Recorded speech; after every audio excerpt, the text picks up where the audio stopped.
Thanks very much for coming today. I'm Craig Resnick with ARC. We're going to talk about best practices in smart manufacturing. And I think the thing you've probably learned from listening to some of the presentations this morning is that this whole digital transformation and evolving into smart manufacturing, I know for everybody it's pretty easy, it's pretty seamless. You just kind of snap your fingers and these things just work. But I think you'll hear from, we got 4 great speakers today. They'll probably tell you some of the different challenges that they've seen, but ultimately what did lead to some success stories. But the thing is that people don't make these changes or take these actions for nothing. And at ARC, we do a lot of polling, and we want to see what drives people to want to go through the digital transformation process. And I think, as you can see, we had polled about 546 manufacturers, pretty much spanning all industries and all geographies. And you can see that the primary driver, of course, is obviously the growth of their business and anything to do certainly to cut cost, increase operational performance, and obviously to fulfill some of the sustainability initiatives that they have. So these would be like the I'd say the macro drivers that lead a lot of these companies to these digital transformation projects. Because what are they trying to do? They're trying to do what they can to deal with increasingly complex processes, deal with challenges like supply chain, which we've all certainly have dealt with really since the pandemic. You're very high, in some cases runaway inflation, and how do we do what we can to control costs? Ever-increasing government regulations across all geographies and countries, making sure the products are consistent and for quality perspective, and of course being able to be agile and responsive to this ever-changing needs in the marketplace. Now what we did was we also asked what technologies are already in place right now, and what you can see is that cloud and analytics are probably at this point the most as far as being deployed and used right now, and the others certainly that you can see in the chart, like edge to cloud integration and edge compute and things are working their way up. You'll see in the further slides and further information the kind of progress those are making.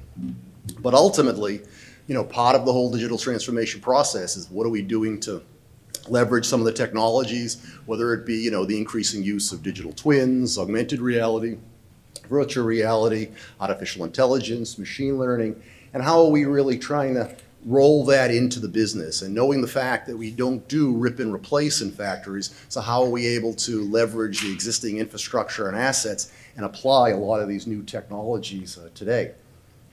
So we also asked in the poll what's going to happen over the next 3 years, and cloud analytics, IoT, sustainability, additive manufacturing, artificial intelligence were some of the responses that we had as far as what would be fully deployed. I think what was interesting from the poll is that 6 out of 10 manufacturers said that they would have those fully implemented in at least one of their plants if they were, taking the poll as a result of a multi-plant manufacturer by 2026. So again, we're moving in the right direction. We certainly have a ways to go, but we're getting there. Then we take it the next step and say, okay, now let's go from 3 years to 5 years. And what you'll see is that artificial intelligence, cloud, also the use more and more of battery and power technologies. That's not only just having to do with like EVs, but also having to do with certainly for a power perspective and sustainability perspective, utilizing batteries as far as to help with energy situations within the plant.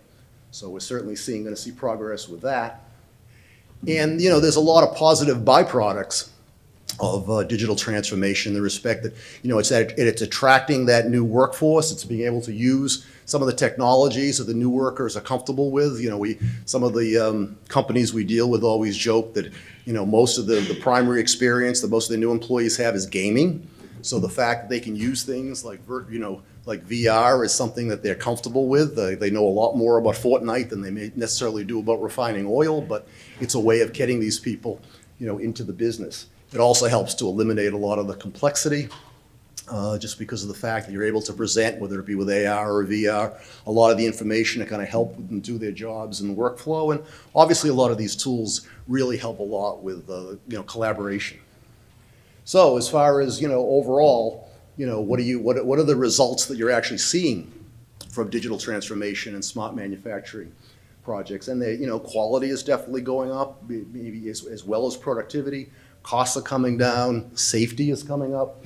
So there's a lot of very, very positive byproducts as a result of smart manufacturing and digital transformation projects, and in spite of a lot of the, obviously, challenges and complexities.